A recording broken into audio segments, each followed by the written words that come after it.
Our next guest is renowned sacred artist Ruben Ferreira. Ruben calls himself a modern missionary, spreading the gospel through his art. He's here to talk about his new exhibition in London. And joining us right now from London is Catholic artist and painter Ruben Ferreira. Thank you so much for joining us again here on CFN Live, Ruben. Hey. Hello, Jackie. Thank you for having me again. It's a pleasure to always be here. I mean, our viewers can see behind you some of your amazing work. You are just an incredible artist. And how exciting right now, this month now, you have your exhibition in London where people can go and see. Tell our viewers about, what your exhibition is. Thank you so much, Jackie. So for me, this is... it's almost hard to believe moment in my life because I'm a self-taught artist. I work in a hospital, so I don't do this full time yet.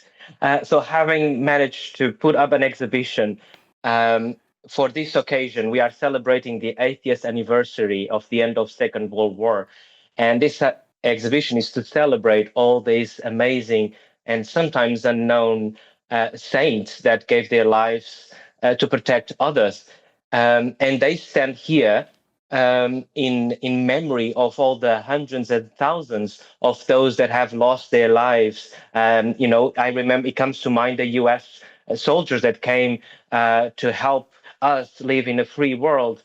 So they stand here in memory of all those unknown heroes and saints and people that we have no traces in history, but they stood up to do good in times of war, prejudice, and violence. So yes, it's very emotional for me to be able to pay them this respect, and it's like entering sacred ground, working and sharing their lives. Yeah, and just looking at your artwork, as much as they were going through trials and tribulations, and just the faces, though, and the eyes, there's always this kind of like joy, or maybe it's like a trust in God.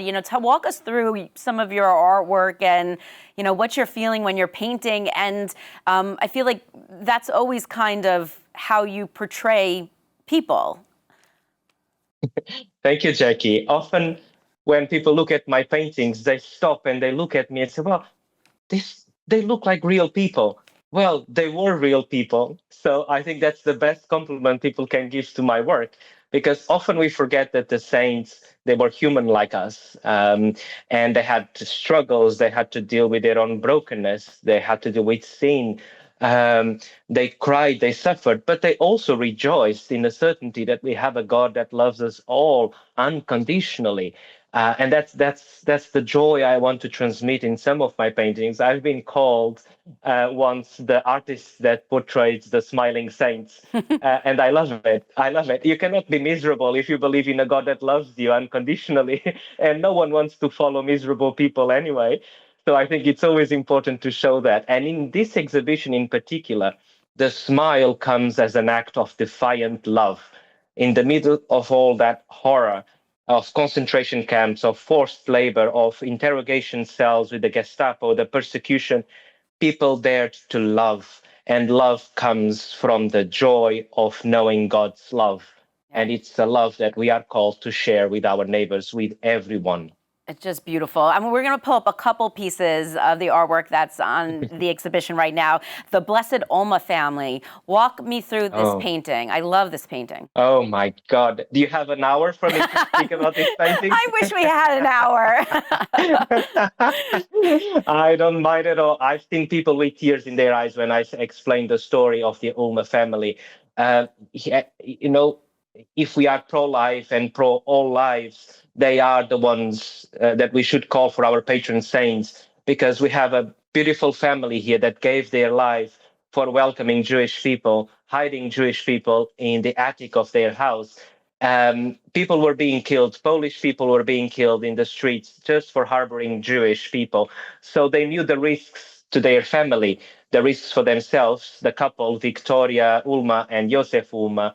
And here you see their faces, and then all the children they had, they will be all at risk. But they decided to love. They decided that that was the right thing to do. They don't stand alone. There were other families that did the same.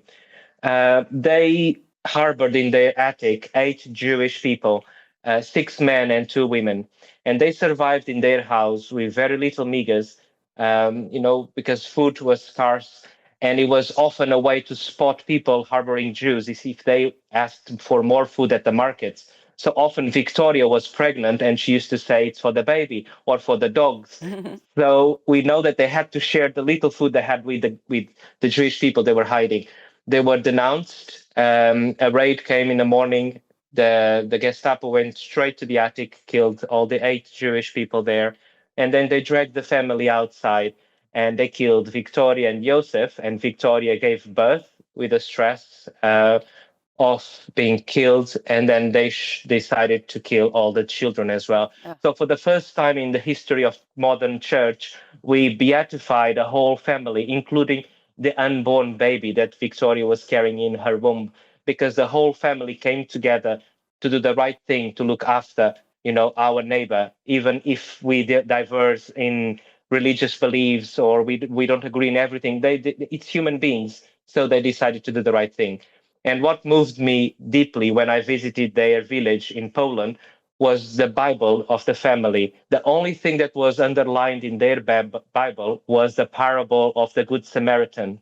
And good Samaritans they were. Yeah, they were. And then Jesus, they're sitting with Jesus at the table right there. Just Yes. beautiful. Let's look at Saint Maximilian Kolbe, and I thought that I didn't even recognize this, but I went on your social media. You said that he's holding the body of Christ as a prisoner of Auschwitz, right? Yes. Oof, this is a powerful painting. So it came from my own struggle with faith this year. So I got the inspiration to do this exhibition, and I'm absolutely sure God inspired me to do it because I have zero planning skills, and the inspiration came 1 year ahead. So I knew it was God asking for this. And then I got injured in my right elbow. And alongside with the pain that it caused, it was the shadows that we started to become more and more thick, and eventually I stopped feeling the presence of God.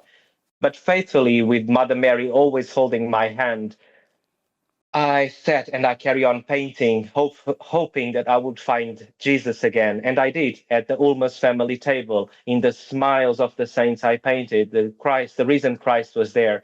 But he was also here with Maximilian Kolbe. And sometimes in our lives, we may struggle with faith. And this painting comes with that strong symbolism that in suffering, we can find God.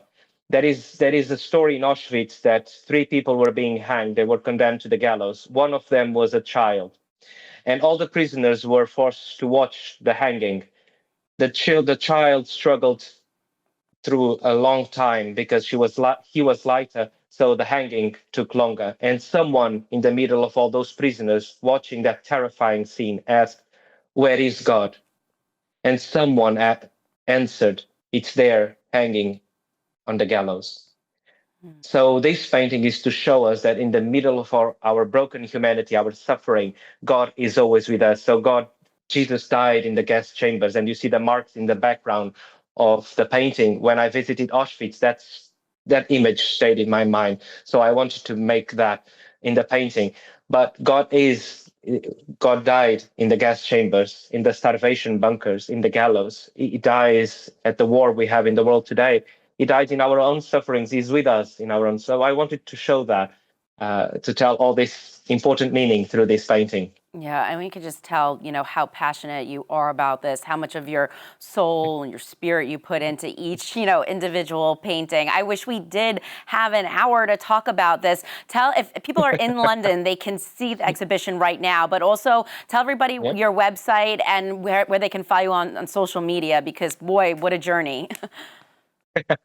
Thank you so much for that. Yes, if people are in London, the exhibition is in central London, in Mayfair, in the Church of the Jesuits, known as the Farm Street Church. So it's very easily to get. It will then go to Rennes in France. It will stay in France, in Normandy, from December to February, and hopefully to Poland and Italy. And who knows, the United States? We never know. Oh, keep us posted about All that. possibilities, yeah. And you have my website there, so thank you for showing. and do follow my work. It's always a privilege, and I'm so grateful to all my followers that encourage me and sustain me with their prayers. So thank you, everyone. Yeah, Ruben, just incredible.